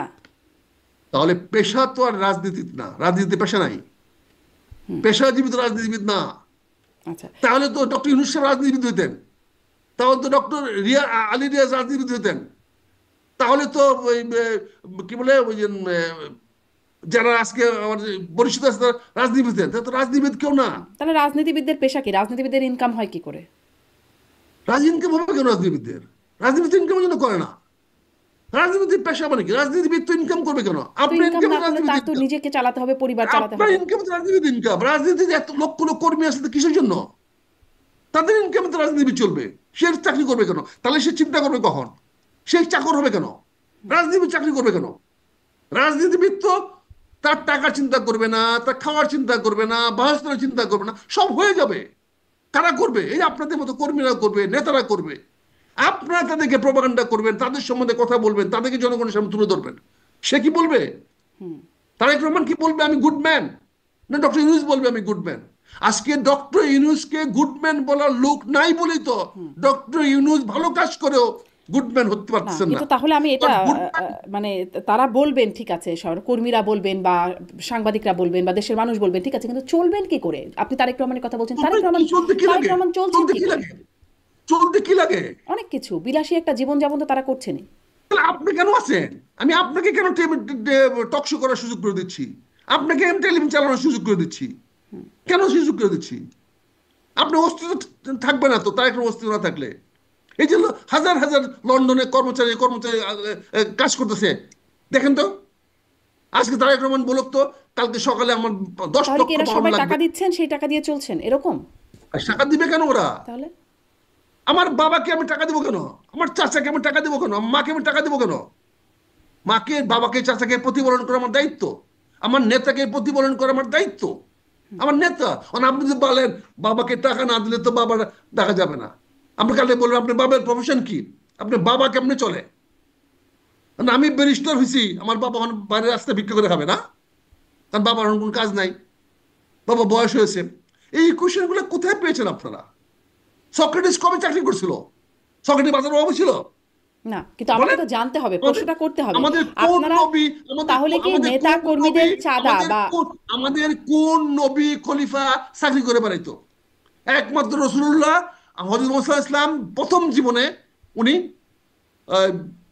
চাকরি করতেন, তারপর তো চাকরি করেন না। কিন্তু তাদের জীবন নিতান্তই দরিদ্র ছিল যতটুকু আমার দরিদ্র সীমিত বলতে জ্ঞান। কি বুঝেছেন? দরিদ্র বলতে কি বুঝেছেন? এখনো কি উনি কি ওই 50 মণ ভাত খায় না 40 মণ দুম্বা খায়? উনি আপনি যতটুকু খান তার চেয়ে কম খায়। তো এইটা তো হলো একটা মেজর পারসেপশন, আখতারুজ্জামান, এটা যেমন একটা খেতে তো আর এত প্রপাগান্ডা। খরচ লাগে না, এটা চলাফেরা, জীবন পারসেপশন, মান। প্রপাগান্ডা। বুঝতে পারছেন না? কোন নেতা কাজ চাকরি করে বলেন? মোদি কি চাকরি করে? মোদি তো এখন মমতা প্রধানমন্ত্রী। ব্যানার্জি কি প্রধানমন্ত্রী কি চাকরি করে? তাহলে কি বেতন পায় প্রধানমন্ত্রী বলেন? হিসেবে তিনি বেতন পান, অবশ্যই বেতন পান। এর আগে কি পাইতো? এর আগে কি পাইতো? প্রধানমন্ত্রী আসতো বন্ধু কি জি, পাইতো? আমি তো আসলে সেটাই জানতে চাই যে এই রাজনীতিবিদরা জানার চলেন তো কি কিছু না। করে। আপনার এই প্রশ্নগুলো তো অবান্তর, এই প্রশ্নগুলো তো অবান্তর, অপ্রাসঙ্গিক, উদ্দেশ্য প্রণোদিত। এগুলা রাজনীতিবৃন্দকে হওয়া করার জন্য আপনারা করেন। আপনারা বুঝতে পারছেন উত্তরটা না? দেন, এখন উত্তরটা যদি দিলেই তো বুঝে যায় যে আচ্ছা ঠিক আছে, আপনাকে যদি আমার রাজনীতিবিদরা প্রশ্ন করা নেতাকর্মীদের হয়, চাঁদায় মানে চলেন। আপনাকে যদি আমি প্রশ্ন করি তো আপনি মাইন্ড করবেন, কিন্তু আপনি আমাকে প্রশ্ন করতে মাইন্ড করেন না। না, আমি রাজনীতিবিদরা যদি পাবলিক প্রশ্ন ফিগার, করি আমরা তো যে প্রশ্ন করবোই। আপনি রাজনীতিবিদরা পাবলিক সুন্দরিয়া ফিগার, তাদেরকে শুনেন, নিয়ে আমরা প্রশ্ন করবই। আমি যদি প্রশ্ন করি আপনি টেলিভিশনে আসছেন, আপনার স্বামী সন্তান স্ত্রী আছে, আপনি সুন্দর হয়ে সাজিয়ে আমার সামনে কেন আসেন? এই জবাবটা কি দিবেন? এটা ব্যক্তিগত আক্রমণ হয়ে গেল না? এটা ব্যক্তিগত উস্কানি না? কাজে আপনি তারেক রহমান কি করে চলে এই প্রশ্ন করার মতো আপনার অবদ্ধতা কোথায় পেলেন? এই অশালীন প্রশ্ন করার মতো এই আচ্ছা, মানসিকতা কোথায় আপনার পেলেন? কাছে মনে হচ্ছে এটা তারেক অশালীন রহমান কিভাবে বক্তব্য। চলেন এই প্রশ্নটা এটা অভদ্র এবং অশালীন অশালীন। বক্তব্য। এইটা অশালীন বক্তব্য। তারেক রহমান কিভাবে চলে? আমি এটা শুধু তারেক অশালীন, রহমানের কথা বলি অপযুক্ত নাই কিন্তু বক্তব্য। মেজর আখতারুজ্জামান, আমি আপনি তাই বলছি বলছেন, আপনি রাজনীতিবিদরা তাই কিভাবে বলেছেন চলেন। তারেক রহমান সাহেব আমি এত আমার শুরুর প্রশ্নটা ছিল, চলে কেন? আপনি তারেক রহমানের প্রসঙ্গ বললেন দেখে আমি তারেক রহমানকে বললাম, কিন্তু আমার প্রশ্নটা আমি ছিল বলি না, আমি বলি না, রাজনীতিবিদরা আপনি কিভাবে চলেন। বলছেন যে কোন রাজনীতি, আপনি বলছেন তারেক রহমান তাহলে এত সাংসদ কেমনে চলে? আমি সেটা জয় বলছি, কিন্তু এই প্রশ্ন করে যে শালীনতা বিরোধী অবদ্ধচিত, এটা তো আপনারা রিয়েলাইজ করেন না, আপনারা বুঝেন না। এটা আমাদের দুঃখ, দুর্ভাগ্য। আপনার বরং রাজনীতিবিদের আমরা তো নেতা চাই, ছিলেন, আমরা তো আপনি চাই আমাদের রাজনীতিবিদ ছিলেন, রাজনীতিবিদরা, আপনি আমরা তো চাই রাজনীতিবিদের মেজর নেতা। আখতারুজ্জামান ভাইয়া আমাদের ভাইয়া শুনেন, রাজনীতিবিদরা হবেন স্বচ্ছ। ভাইয়া শুনেন, ভাইয়া শুনেন, আপনার জন্মের সনদটা কিন্তু আপনি শুধু না, আমার জন্মের সনদটা কিন্তু রাজনীতিবিদরা দেয়। এই ছোট্ট মেম্বার দেয়, ওই ইউনিয়ন বোর্ডের সেক্রেটারি দেয় না। ওই ছোট্ট মেম্বারটা আমার জন্ম সনদ দেয়। জি। তো রাজনীতিবিদদের জন্ম সনদ ছাড়া আপনার জন্মের অস্তিত্ব নাই। আর সেই মেম্বারকে প্রশ্ন করবেন বেটা তুমি চলবো কেমনে? তো এই যে অশালীন যাই হোক, আমি এই অপদ্ধতিত বিষয়টা আসলে বক্তব্য রাখেন বুঝলাম না যে আপনি চলেন রাজনীতিবিদদের, কি করে, এই প্লিজ, প্রশ্নটা অশালীন কি করে হয়। রাজনীতিবিদরা এই অশালীন প্রশ্নের উত্তরটা কেন অযৌক্তিক। দিতে পারবেন না যে আমার ইনকামের উৎস এটি স্বচ্ছ, সেটি তারেক আমি রহমান কেন হোক, সেটি ইনকাম, আপনি হন আমার বা। আমার ইনকামের উৎসটা কি, এমন সময় কি? তা এখন আপনি রাজনীতিবিদের উৎস, আমি আপনাকে যে জিজ্ঞাসা করি আমার ইনকামের আপনি উৎস আমি কয় বলতে টাকা ট্যাক্স পারবো। দেন? আপনি কয় টাকা ট্যাক্স দেন? আপনার যে সাংসদ আছে, আমি যদি ট্যাক্স ধরতে আসি তখন তো আপনি আমাকে খোঁজ তদবির নিয়ে দেখেন, আসবেন, অনেক আপনি বেশি আমাকে শান শৌকত তদবির নাই আসবেন, মেজর আপনি আখতারুজ্জামান। আমার যাই কাছে, হোক, আলোচনার তখন বিষয়বস্তু আপনি আমি না, আমার আলোচনার কাছে, বিষয়বস্তু রাজনীতি। তখন তখন আপনি আমার কাছে তদবির আসবেন, ভাই আমাকে বাঁচান। যখন আপনাকে পুলিশে ধরবে যে ভাই আপনার বাড়িতে এত বড় গাড়ি কোথায় পাইলেন, তখন আপনি আমাকে ধরবেন ভাই বাঁচান। আপনি যখন আপনার এই ভাই যখন বোনের সম্পদ দিবে না, তখন রাজনীতি আসবেন যে আমি তো ভাই, বাপ মারা গেছে, আমার সম্পদ দিচ্ছেন না। কই একটা ভাইয়ের বিরুদ্ধে তো বলছেন? এই যে আপনাদের নারীদের বিরুদ্ধে পুরুষরা বলতেছে, আপনারা তো অর্ধেকের চেয়ে বেশি নারী, আপনারা আঙুল চুষে চুষছেন করে করে বসে বসে। আপনারা কেন বলেন না আই মৌলবীর বাচ্চারা, তোমরা যা বলো এটা ঠিক না, আমাদের অধিকার আমরা চাই? ও এখন আমাকে দিয়ে বলাবেন মৌলবীর বাচ্চা, ফলে আমাকে মৌলবীর বাচ্চা বলছে। আপনি কেন বলেন না যে আপনাকে কেন বলছে সে অধিকার দিবে না? আপনি কেন প্রতিবাদ করেন না? আপনারা মহিলারা কেন প্রতিবাদ করেন না? জি, প্রতিটা ঘরে তো মা এই আছে। প্রশ্ন আপনি তুলতেই পারেন মেজর আখতারুজ্জামান, এটি আপনি একটা যৌক্তিক প্রশ্ন তুলতেই পারেন। তবুও রাজনীতিবিদরা আমাদের প্রতিনিধিত্ব করেন, আমরা সবাই জনে জনে কথা বলতে পারি না বলেই রাজনীতিবিদরা আমাদের পক্ষ হয়ে কথা বলেন। এই রাজনীতিবিদরা যখন এই মহিলাদের নিয়ে কাজ মাঠে নামবে, রাজনীতির মাঠে নামবে, সেদিন দেখবেন আপনাদের অধিকার ফিরে পাবেন। জি, কিন্তু আমার প্রশ্ন সেদিন যদি এখানেও, তাহলে এখানে যাই, এবার এই প্রশ্নটাতে আসি। রাজনীতিবিদরা মহিলাদের অধিকার নিয়ে কোথায় নামছেন? আপনি বলছেন মৌলভীরা, হ্যাঁ আমরা দেখলাম হেফাজতকার বিশাল সমাবেশ করলো 13 মে, মানে সেই 2013 মে মাসে যখন নারী নীতির বিরোধিতা করে সেই শাপলা চত্বরে একটা বিশাল সমাবেশ করেছে, সেটা নিয়ে অনেক কাহিনী আছে। আবার যখন এখন এই মেতেও 25 মেতেও নারী সংস্কার কমিশন বাতিলের প্রতিবাদে হেফাজত নামছে। কিন্তু মানে আমি যদি বলি বিএনপি কি করছে, আসলে বিএনপি কোথায়, এর পক্ষে বিপক্ষে কি বলছে? আপনি বিএনপি কে খুঁজে দোষারোপ করছেন বিএনপি কে। কারণ আপনি বিএনপি জনগণের আস্থার দল বলে আপনারা বলছেন। হেফাজতের যতগুলো লোক মাঠে আসছে, হেফাজতের বা নাইদের যতগুলো আসছে, তাদের সবার ঘরে কিন্তু তিনজন মহিলা আছে। তার স্ত্রী আছে, অনেকের মা আছে, অনেকের কন্যা আছে। এই তিনজন তো অতি স্বাভাবিক থাকার কথা, আর না হলেও সমান সমান আছে, এমন একজন তো দেখি নাই যে স্ত্রী ছাড়া আছে। হুম। আর যাদের স্ত্রী ছাড়া আসছে দিচ্ছে অল্প বয়সীগুলা, তাদের মানে ঘরে মা আছে। কই, তারা তো মার, স্ত্রীর, কন্যার অধিকার নিয়ে কথা বললো না। কই, তাদেরকে তো রাজনীতিভাবে কন্ডেম করলেন না, তাদেরকে বললেন না তো আপনারা, কেন তাদের প্রতি ঘৃণা প্রকাশ করলেন না? এখন চাচ্ছেন বিএনপি কেন বললো না? ও বিএনপিতে লাগাই দিবেন আপনারা ঝগড়া, আইনে পিটাপিটি করাবেন, মাঝখান থেকে সুযোগ নেবেন আপনারা, কি বড় আমাদের বড় আর কি নিউজ সুযোগ করবেন। মেজর আখতারুজ্জামান, আমরা তো কোনো পক্ষ না, এই যে নিউজ রাজনীতিবিদরা করার সুযোগ, আমাদের পক্ষে কথা আবার বলবেন। আবার আবার আবার নিউজ করার সুযোগ, রাজনীতিবিদদের দোষ খুঁজে বেড়ানোর সুযোগ। এই দোষ খুঁজে খুঁজে আজকে পৃথিবীতে এনজিও সৃষ্টি হয়েছে। এনজিও কেন সৃষ্টি হয়েছে? যে সরকারি কর্মকর্তারা সঠিকভাবে কাজ করতে পারে জি। না, আমরা দোষ সঠিকভাবে খুঁজবো কাজ। বলে আপনারা মানে বলবেন না, মানে বা বিএনপি যদি বলি বলবে না, যদি এটি বেঠিক হয় সেই মানে সেই প্রসঙ্গে বলবে না, বা যদি আমি সঠিক আমি হয় তার আমি পক্ষে বলবে না। আমি যদি বেঠিক কোনো কাজ করি, তার জন্য আইন আদালত আছে। আমি তো আপনার কাছে রেসপন্সিবল না, আমি তো সাংবাদিকের কাছে রেসপন্সিবল না। আমি যদি কারো কাছে ধান বিক্রি করি, কারো কাছে পাট বিক্রি করি, আমি যদি কারো কাছে যদি কলা বিক্রি করি, আমি যদি কারো কাছ থেকে কারো লজেন্স বিক্রি করি, কারো টিউব বিক্রি করি, টেলিভিশন বিক্রি করি, সেটা যদি সাবস্ট্যান্ডার্ড হয়, তাহলে ওই কিনুয়া বেটা বলবে এবং সে আমার প্রতিবাদ করবে, সে আমাকে জানাবে, না হলে সে আদালতে যাবে। আমি তো সে আদালতটাকে বন্ধ করে রাখছি, সে আদালতের আইনের শাসনটাই করতে দিচ্ছি না। এখন আমি সাংবাদিক ট্রায়াল হচ্ছে, এখন শহরে সংবাদপত্রের ট্রায়াল হয়ে যাচ্ছে, এখন তো রাজনীতি ট্রায়াল হচ্ছে না। এখন উকিলরা প্রেস কনফারেন্স করে, এখন তো উকিলরা আর জজ সাহেবের সামনে গিয়া আর্গুমেন্ট করে না। এখন কার ফাঁসি হবে কার ফাঁসি হবে না, এটা উকিলরা এখন আপনাদের প্রেস ক্যামেরার সামনে বলে দেয়। এখন বিচার তো এখানে হয়ে যাচ্ছে, ক্যামেরার ট্রায়াল হয়ে যাচ্ছে, আপনার সাংবাদিকরা বিচার করে বলতেছেন। কিন্তু আপনি কে রে ভাই?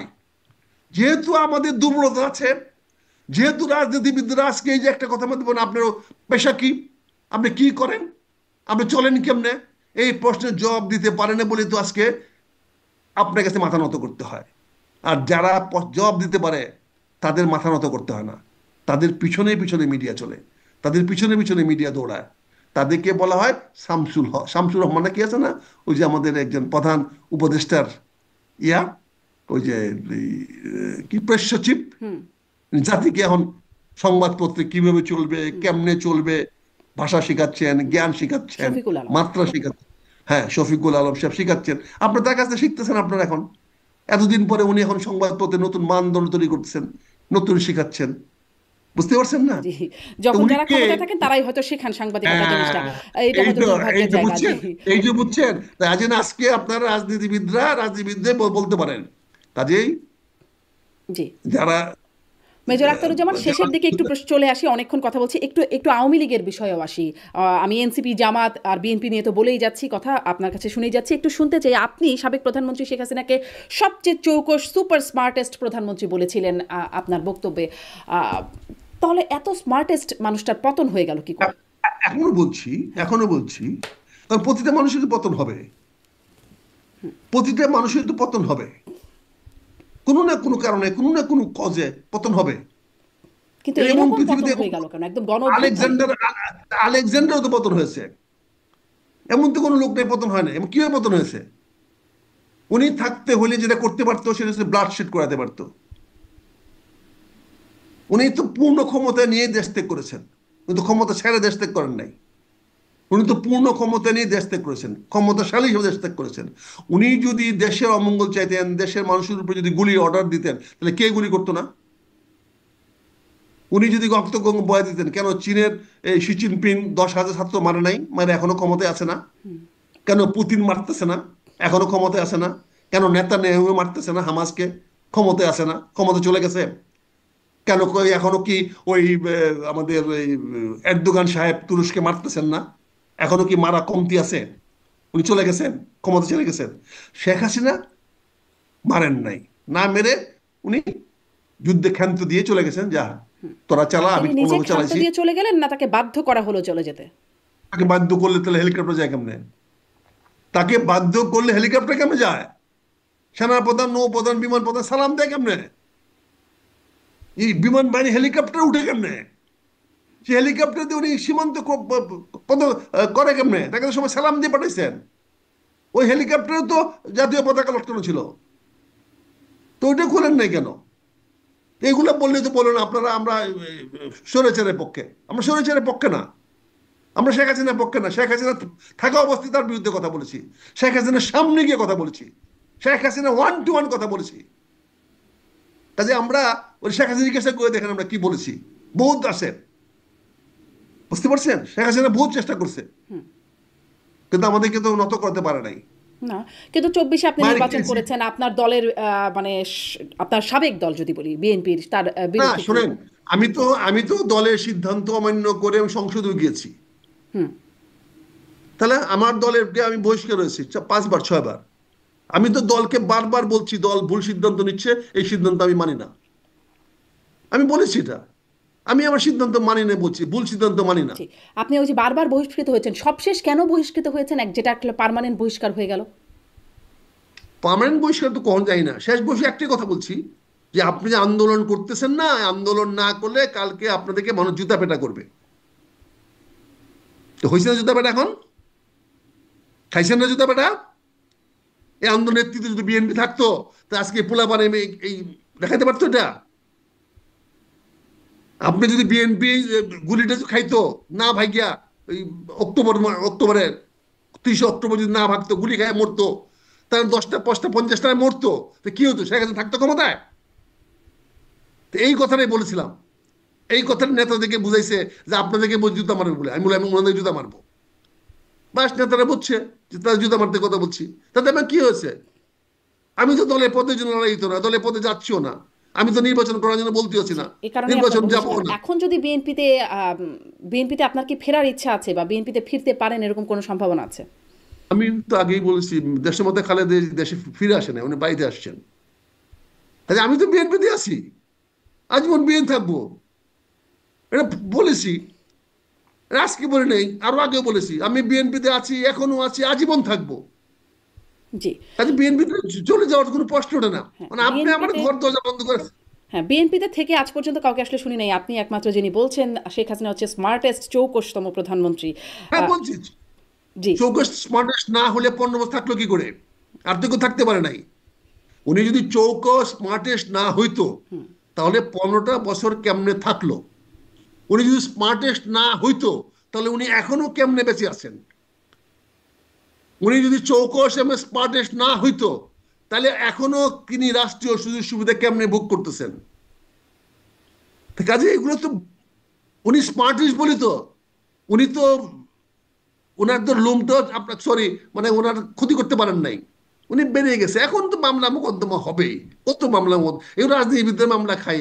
শোনেন, 75 সনে আওয়ামী লীগের এমন কোন নেতা ছিল না যে জেলে যায় নাই। আওয়ামী লীগের প্রথম সারির নেতারা কেউ জেলে বাইরে ছিল না, সব জেলে গেছেন। এরকম 2 4 5 মাস 6 মাস 1 বছর 2 বছর জেল খাটার অভ্যাস রাজনীতিবিদদের আছে। রাজনীতিতে খাটা দেশের মধ্যে খালেদা জিয়াও 7.5 বছর জেল খাটছে, এক নাগারে কাটছে, জেলে পড়ে রয়েছে। আপনারা একদিন জেলে খাটতে পাওয়া যাবে না, খুঁজে কানতে কানতে চলে যাবে। আমরা দেখছি না যে কি অবস্থা হয়। তো কাজেই রাজনীতিবিদরা এই সমস্ত 2 3 বছর 5 বছর জেলে গেছে না, ওই ফাঁসি দিয়া ফারলেও পরেও কোনো আসে যায় না। রাজনীতিবিদরা ওই ফাঁসির থেকে তার ছেলে দাঁড়ায় যাবে গা, তার মেয়ে দাঁড়ায় যাবে গা, দেখবেন তার গোষ্ঠীতে দাঁড়ায় যাবে গা, আবার তার পূজা করা শুরু করবেন। এই জনগণ আপনার তারপর পূজা করা শুরু করবেন। এই দেখবেন শেখ হাসিনা কবরে মাটি আইন না, আপনারা আবার পূজা করবেন। এটা অতীত দেখছি আমরা। 20 বছর পরে দেখছি রামকে আইন না খরম দিয়া ভারত শাসন করছে। রামের খরম দিয়া ভারত শাসন হয়েছে 20 বছর। পাবলিক ছিল বলেন? ঠিক আছে, এগুলো তো রাজনীতিবিদরা উত্থান পতন আপনি হবে। মনে করেন শেখ হাসিনা দেশে ফিরতে পারবেন? আমার তো মনে হয় শেখ হাসিনা আসতে ফেরার সকল ব্যবস্থা আমরা করতেছি। সকল ব্যবস্থায় তো রাজনীতি করছি, কারণ এখন পর্যন্ত আমরা সিস্টেম ডেভেলপ করতে পারি নাই, এখন পর্যন্ত ক্ষমতা হস্তান্তরে পথ বাই করতে পারি নাই, এখন পর্যন্ত কদিনই সরকার ক্ষমতা থাকবে বাই করতে পারি নাই, এই সরকারের পরবর্তীতে কে ক্ষমতা আসবে এই বিষয়গুলো সুরাহা করতে পারি নাই। তাহলে এইগুলোর জবাবটা তো কেউ না কেউ দিতে হবে। তখন কি করবেন? তখন তো কেউ না কেউ আসবে। এই যে আমার এক জেনারেল সাহেব বলেছে 7 সিস্টার দখল করে ফেলানোর জন্য। তা এখন তো 7 সিস্টার তো এই তো সরকারের কমিশনের 7 সিস্টার দখল করে ফেলতে বলছে। তো 7 দখল করে ফেলান, তো সেভেন সিস্টার দখল করে ফেললে ফলে কি হবে? আপনার পিছনে কি আছে? আপনি বাড়ির সামনেতে বাড়িয়ে গেলেন গা, পিছনের দরজাতে আরেকজন ঢুকবে, যে তখন কি করবেন? তখন আপনি চিন্তা করছেন আপনি সেভেন সিস্টার দখল করে ফেলবেন? ভেরি গুড, কি মজার খবর! হ্যাঁ, বাংলাদেশের জনগণ সব চলে যাবে চিটাগাং, কি বলে, ভারতে, আসাম, মেঘালয়, নাগাল্যান্ড, মিজোরাম দখল করতে। তো বাংলাদেশটা কার কাছে থাকবে? ওইটা কার কাছে দিয়ে যাবেন? দাদাদের কাছে? পশ্চিমবঙ্গ দাদাদের কাছে? মমতা ব্যানার্জির কাছে? আপা আপাতত আপনি এখন থাকেন, আমরা ওই দিয়ে গেলাম। একবার চিন্তা করছেন আমার জেনারেল সাহেবরা কি বলে, করতে কথা বলে? জি। আবার আপনি সেই জেনারেলের কথাটাকে আবার বলে পররাষ্ট্র মন্ত্রণালয় এটা সরকারি ভাষ্য না। আর সরকারি বেটা যে কথা বলে এটা সরকারি ভাষ্য। সরকারের লোক যেই কথা বলে এটা সরকারি ভাষ্য। জেনারেল ফজলুর রহমান সরকারের লোক, এখন সরকারের বেতন পায়, সরকারের গাড়ি চালায়, সে যেই কথাটা বলে এটাই সরকারের কথা। আর না হলে তো পররাষ্ট্রমন্ত্রী কত সরকারি কথা না। একজন বলবে যে আপনি ব্যক্তিগত কথা বলছেন। তো এই তো দেশ চলতেছে। জি। এই দেশে কে জবাব দিবে? কাকে জি, কে এই জবাব দিবে? মানে নিরাপত্তা প্রসঙ্গ এবং পররাষ্ট্র উপদেষ্টা পররাষ্ট্র বা সেই প্রসঙ্গটা যখন বলছেন সেখানে একটু করিডোর প্রসঙ্গটা আনি, কারণ এটা একটা নিরাপত্তার বিষয়, অনেক কথা হচ্ছে। আপনি একজন সাবেক সেনা কর্মকর্তাও বটে, আপনার কাছ থেকে নিশ্চয়ই ভালো বুঝতে পারবো। তবে প্রশ্নটা একটু এভাবে করি, আমরা আওয়ামী লীগের প্রসঙ্গে কথা বলছিলাম, শেখ হাসিনার কথা বলছিলাম। আপনিও বলেছেন অতীতে যে স্মার্টেস্ট, কারণ আমেরিকা, ভারত সবার সাথে বা রাশিয়া সবার সাথে একটা ব্যালেন্স বা সুসম্পর্ক শেখ হাসিনা রাখতে পেরেছেন এটি। কিন্তু শেখ হাসিনা বারবার শেষের দিকে এসে বলেছেন যে আমেরিকা চায় না তিনি ক্ষমতায় থাকুক। ক্ষমতার পতন হবার পরেও তিনি বলেছেন আমেরিকা চায়নি বলে বা আমেরিকার কারণে তার পতন হয়েছে, এই অভিযোগটা তিনি করেছেন। এখন মানবিক করিডোর হচ্ছে বা বর্তমান অন্তর্বর্তী করিডোর দেওয়ার সিদ্ধান্ত জানাচ্ছে, তখন শেখ হাসিনা বা আওয়ামী লীগের ফেসবুক পেজ থেকে প্রচার করা হচ্ছে যে তার সেই আগের বক্তব্য, যে তিনি বলছেন তার প্রধানমন্ত্রীতে সমস্যা হবে না যদি তিনি বাংলাদেশে কারো এয়ারবেস করতে দিয়ে, এটা তার বক্তব্য, কোট করে দিলাম। কোনো এক সাদা চামড়ার প্রস্তাব, এখনো সেই বক্তব্য আওয়ামী লীগ প্রচার করছে, কোনো এক সাদা চামড়ার প্রস্তাব। সাদা চামড়ার প্রস্তাবে শেখ হাসিনা মানেননি বলে তিনি তাকে ক্ষমতা ছাড়তে হয়েছে। ডক্টর ইউনূস ক্ষমতা দীর্ঘায়িত করতে চান বলে তিনি এই করিডোর দেওয়ার প্রস্তাবে রাজি হচ্ছেন, এমন বক্তব্য আওয়ামী লীগের শেখ হাসিনার একটা একটা বক্তব্য তার পেজে শুনলাম আমি। এটার কি কোনো ভিত্তি আছে বলে আপনি মনে করেন? এটার সঙ্গে সেনাবাহিনীর কর্মকর্তার অভিজ্ঞতার কি কি কি মূল্য আছে? সেনাবাহিনী কি বুঝে যুদ্ধ হবে কি হবে না? সেনাবাহিনীকে যুদ্ধ করতে বলে যুদ্ধ করার ক্ষমতা আছে। যুদ্ধ হবে কি হবে না এটা সেনাবাহিনী কি বুঝে? সেনাবাহিনীকে কে যুদ্ধ লাগানোর বা না না লাগানোর কি আছে? এটা রাজনীতির বিষয়। এটা রাজনীতিবিদরা চিন্তা করে দেখবে করিডোর দিলে হবে ভালো, না দিলে ভালো হবে। এখন সে রাজনীতি চিন্তা করে দেখবে। এখন যে প্রেক্ষাপটে যে করিডোর দেওয়া হচ্ছে, এটা আমি মনে করি সরকারের একটা অত্যন্ত ভালো সিদ্ধান্ত। কারণ আরাকান আর্মির দখলে এখন রাখাইন। তা আরাকান আর্মিকে যদি আমরা করিডোর দেই তাহলে সেটা দিচ্ছি আরাকান আর্মিকে, মায়ানমারকে না। এটাকে ভারতকে দিচ্ছি না। কারণ আরাকান আর্মি যদি এখানে একটি আলাদা রাষ্ট্র প্রতিষ্ঠা করতে পারে তাহলে আমাদের জন্য অনেক লাভ, অনেক বেনিফিটেড। আর আপনি জানেন যে 135টি উপজাতিকে স্বীকার না করেই তো কোফি আনান সাহেব এই রোহিঙ্গাদের কপালটা পুরাইছে। কারণ কোফি আনান সাহেব যে 135টি উপজাতি মায়ানমারে বাস করে স্বীকৃতি উনি দিয়ে আসছেন। কোফি আনান সাহেব 2017 সনে দিয়েছিলেন সেই রেঙ্গুন কনফারেন্সে, রেঙ্গুন মিটিংয়ে। তারপরের দিন থেকে শুরু হয়েছে রোহিঙ্গা নিধন। কারণ রোহিঙ্গাদেরকে জাতিসংঘ উপজাতির স্বীকৃতি দেয় নাই, তাদেরকে বাঙালি বলে তারা এখনো গণ্য করে। আরাকানিরা বাঙালি, চট্টগ্রামিয়ান। অনেকে বলে চট্টগ্রামবাসীরা আরাকানি, অনেকে বলে আরাকানিরা চট্টগ্রামবাসী। এবং এইটা নিয়ে কথাবার্তা হচ্ছে।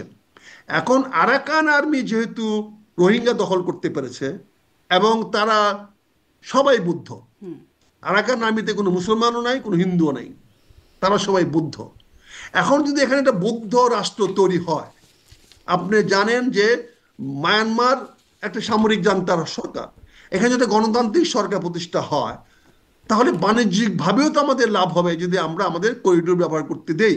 আমরা ভারতীয় করিডোর দিয়েছি, তাহলে ওই আরাকান কিন্তু অসুবিধা কোথায়? জি। কারণ আপনি আরাকান বলছেন আমাদের এটি একটা ভালো সিদ্ধান্ত বর্তমান সরকারের, কিন্তু বিএনপি মহাসচিব মির্জা ফখরুল ইসলাম আলমগীর তিনি বলছেন যে গাজায় পরিণত হওয়ার একটা শঙ্কার কথা বলছেন, এবং তিনি বলছেন আমরা গাজায় পরিণত হতে চাই না, আমরা আরেকটা যুদ্ধ চাই না। তার অবস্থানকে আপনি তাহলে কিভাবে মূল্যায়ন করবেন? উনি যে কথাটা বলছে এটাকে ভুলভাবে ব্যাখ্যা করছেন।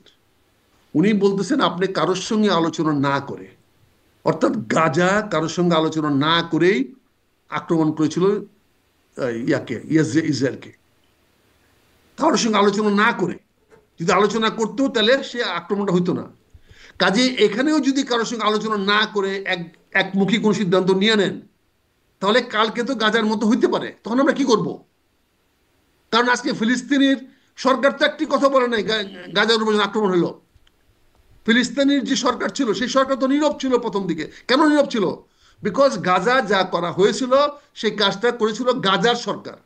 কারণ গাজা সরকার নিজে ফিলিস্তিনি সরকারকে মানে নাই, নির্বাচনে ফলাফল মানে নাই, তারা দুইটা সরকার গঠন করেছিল। তো এখানেও যদি একইভাবে কারোর সঙ্গে আলোচনা না করে, রাজনীতির সঙ্গে আলোচনা না করে সরকার একতরফা সিদ্ধান্ত নিয়ে নেয়, তাহলে কালকে যদি এখানে কোনো কিছু হয় তার দায় দায়িত্ব কে নেবে? উনি তো পরিষ্কার করে বলতে চাচ্ছেন যে এই সরকার তো স্থায়ী সরকার না। জি, তার মানে আপনি বলছেন কিন্তু আলোচনা সমস্যাটা না তো দীর্ঘমেয়াদী। করাটার প্রসঙ্গ। সমস্যাটা তো হবে দীর্ঘমেয়াদী। এখানে সমস্যাটা হবে দীর্ঘমেয়াদী। আপনি করিডোর দিলে দীর্ঘমেয়াদী হবে, না দিলেও দীর্ঘমেয়াদী হবে। কাজে এখানে সিদ্ধান্তটা সবাইকে নিয়ে আলোচনা করে দিতে। সমস্যাটা কোথায় ছিল? এই কথাটাই জোরের সঙ্গে বলছে, যেটাকে আমি শতভাগ সমর্থন করি। এবং এই জন্য আমি বলছি যে করিডোর দেওয়াটা আমাদের সবার জন্য হবে ওয়াইজ ডিসিশন। সবাই আলোচনা করে যদি আমরা আরাকান আর্মিকে সেই করিডোর দেই, তাহলে করিডোরের দেওয়ার বিনিময়ে আমরা রোহিঙ্গাদেরকে উপজাতির স্বীকৃতি আদায় করে তাদেরকে আমরা মায়ানমারে, তাদেরকে আমরা রাখাইনে ফেরত পাঠাতে পারবো। কিন্তু শর্ত হয়তো সাপেক্ষে মায়ানমারে করিডোর ফেরত দেওয়া পাঠাতে হচ্ছে, পারবো না। শর্তগুলো কেন প্রকাশ করা হচ্ছে না এটা বুঝতে পারছেন? শর্তগুলো কি? আমি তো শর্ত তো নাই তাই প্রকাশ করতেছে না। না শর্ত না, ছাড়া তো প্রকাশ করতো। তথ্য মানে শর্ত পররাষ্ট্র ছাড়া তো উপদেষ্টা প্রকাশ করতো বলেছেন শর্ত সাপেক্ষে। না না, শর্ত সাপেক্ষে দিবে। সেটা শর্ত কি দিবে তারা সে কথা বললে না হবে। শর্ত এখন তো তার মনের কথা তো এখন বলবেন কি করে? কাজে শর্ত তো সে দেয় নাই। আর তারা লুকোচুরি খেলতেছে বিভিন্ন ভয়ে। কারণ এই যে পাছের লোককে কিছু বলে, এই চিন্তা যারা করে তারা জীবনে কোনো কাজ করতে পারে না। কে কি ভাবলো, কে কি বললো, এই চিন্তা নিয়ে যারা কাজ করে তারা কোনোদিন কোনো ভালো কাজ করতে পারে না। প্রতিটি মানুষের এই কাজ হয় সঠিক হবে, না হলে ভুল হবে, এর আপনি মাঝামাঝি কিছু বলছেন হয় এই না। সিদ্ধান্তটা একটা সঠিক সিদ্ধান্ত, করিডোর দেওয়ার সিদ্ধান্ত, যদি এটা নিয়ে অনেক বিতর্ক সঠিক আছে, এখন অনেক সিদ্ধান্ত, আলোচনাও আছে। সময়োপযোগী সিদ্ধান্ত, না সঠিক সিদ্ধান্ত, সময় সিদ্ধান্ত এবং সুদূর প্রসারী সিদ্ধান্ত, এইটা যদি আমরা বাস্তবায়িত করতে পারি এবং আরাকানকে যদি আমরা কনভিন্স করতে পারি, তাহলে অতি সহজে আমরা রোহিঙ্গাদেরকে রাখাইনে ফেরত পাঠাতে পারবো। এই এবং আরাকানকে রাখাইনকে কনফিউজ করতে ফেরত যদি পারি, পাঠানোর অনেকগুলো শর্তে, যদি আছে। রাখাইনকে ফেরত পাঠানোর শর্তে আমি মনে করি এটা ওয়াইজ ডিসিশন নেওয়া হয়েছে। এটি আসলে এটি নিয়ে অনেক বিতর্ক আছে, সেই দিকে আজকে আলোচনাটা যেতে চাই না। আপনার অবস্থানটা জনগণের কাছে পরিষ্কার হলো যে এই সিদ্ধান্তটাকে একটা সঠিক সময় উপযোগী সিদ্ধান্ত বলে এটা আপনি আমার মনে করছেন। পরিষ্কার। আমি একদম আমি শেষ এই নিয়ে প্রশ্ন, তো একদম অ্যাম্বিগুইটি শেষ নাই। প্রশ্ন জনাব আখতারুজ্জামান, একদম শেষ। আপনার কি মনে হয় নির্বাচন কবে হবে? কবে হবে মানে কি? তারিখ, কোন সরকারের সময়? অধীন? এইটা পরিষ্কার বলতে পারি, নির্বাচন কবে হবে আমি জানি না। তবে ডক্টর ইউনূসের সরকারের অধীনে কোনো নির্বাচন হবে না। কারণ ডক্টর ইউনূস এত বোকা না, উনি একটা নির্বাচন দিয়ে একটা বিশাল কন্ট্রোভার্সির জন্ম দিবেন। কারণ যে কোনো নির্বাচনেই একটি দল জয়লাভ করবে, আরেকটি দল পরাজিত হবে। যারা পরাজিত হবে তারা প্রথম যে কাজটি করবে সেটা সরকারকে অকথ্য ভাষায় গালাগালি করবে এবং সরকারকে আদালত নির্বাচন করে একটি দলকে জিতিয়ে দিয়েছে বলে অভিযোগ আনবে। কাজে ডক্টর ইউনূস এই কাজটা জীবনেও তাহলে করবে না, কে কে কোনো কার অধীনে অবস্থাতেই নির্বাচন করবে হবে, না। বা আরেকটি নির্বাচনকালীন নতুন সরকার কে সরকার হবে? আসবে, আরেকটি নতুন সরকার আসবে, সেই সরকারের কাছে উনি ক্ষমতা হস্তান্তর করে চলে যাবেন। সেই সরকার আসতে পারে এবং সেটা কবে আসবে, কত তাড়াতাড়ি আসবে, সেটা নির্ভর করবে বাংলাদেশের মানুষের ভাগ্যের উপরে। জি, অনেক ধন্যবাদ। এটাও অবশ্য সামনে দেখার বিষয় যে কবে আসে সেই সরকার, আদৌ আসে কিনা, কেমন হয় সেই সরকার, অনেক প্রশ্ন আছে এর প্রেক্ষিতে। আরও অনেক ধন্যবাদ মেজর অবশ্যই আখতারুজ্জামান। অবশ্যই। কিন্তু এছাড়া কোনো বিকল্প নাই আপা, এছাড়া কোনো বিকল্প নাই। কারণ ডক্টর ইউনূস নির্বাচন দিতে বাধ্য না, উনি নির্বাচন দেওয়ার জন্য আসেনও নাই এবং উনি নির্বাচন দিবেনও না। না দেওয়াটা কোনো অন্যায় হবে না, কারণ উনি নির্বাচন দেওয়ার কোনো ম্যান্ডেট বা কমিটমেন্ট ওনার ছিল না, এখনো নাই, আগামী তো থাকবে না। এবং উনি নির্বাচন না দিলে উনি কোনো অপরাধ করবেন না, উনি সঠিক কাজটি করবেন। উনি যে দায়িত্বটা নিয়েছেন সেই দায়িত্বটা 1 বছর 2 বছর 5 বছর লাগুক সেভাবে চালিয়ে দেশটাকে সুন্দর জায়গায় নিয়ে তারপরে উনি যে সিদ্ধান্ত নেবেন আমি তার সঙ্গে আছি।